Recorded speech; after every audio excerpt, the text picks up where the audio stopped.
tried opening a portal back to Ameador. Again. Because apparently, being stranded in a strange dimension isn't enough. No, I have to keep poking at the multiverse like it's a broken vending machine. Anyway, so I found a quiet rooftop, if you can call a rooftop quiet when there are like thousands birds watching you like you own rent, you know, to them. It's actually really nice to see birds back.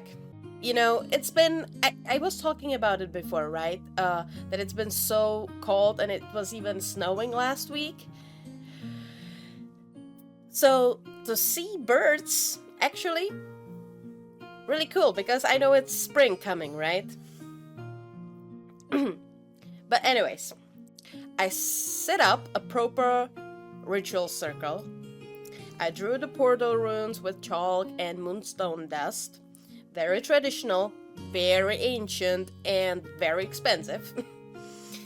I even placed charged glow crystals in the cardinal points, you know, calibrated for dimensional frequency based on a moon phase and the vibe of the day, you know, normal stuff. And I whispered the incantation in the elder speech. I held up the focusing crystal. The wind picked up, the runes began to glow, my hair did this cool floaty thing that it does when the magic builds, and I thought, this is it. Aze, you absolute legend, you've done it. And then, nothing. A puff of smoke.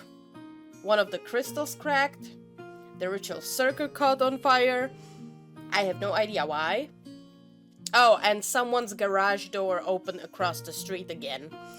I really need to stop overlapping my runes with local technology. So yeah, still stuck on Earth. But what really gets me is how easy communication is for you Earthlings.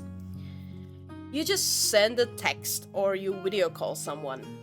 Or you post a message into the void of the internet and somehow everyone knows what your cat had for breakfast.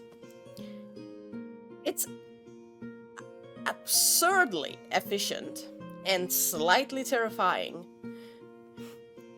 Back home in Amador, we have options, sure, but those are magical options, right? Like, I was telling you about telepathy if you're skilled, right? Scrolls that write and send themselves, sealed with your aura. We have owl and pigeon messengers. Yes, both. And yes, they are unionized. You ever get yelled at by an owl for a late pickup? I have. Twice. And his name is Gregor. And then we have megascopes. You know, you step in and poof, your upper body appears floating in sparkly smoke in someone's room. Very dramatic, very invasive, great for awkward surprises. So, this morning, in a final act of desperation, you know, I borrowed one of those little earth rectangles, smartphones, and I typed out a message to Principal Michael Aronas. I figured, hey, he's smart.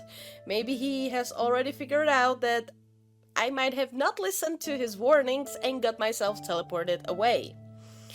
I wrote, Cadmiel Michael, portal failed, still stuck, please advise. But apparently the device had no way to deliver it. No interdimensional signal. No glyph recognition, just an error and suggestion to connect to Wi-Fi. I still don't even know who this Wi-Fi person is. But they sound incredibly unreliable. So, If you see a 7-foot angel with a glare sharp enough to cut steel, or hear distant thunder that sounds vaguely disappointed, that's probably Michael. Or Sauriel. Or both. Just tell them I'm alive, sort of well, and chaotically visiting Earth until further notice.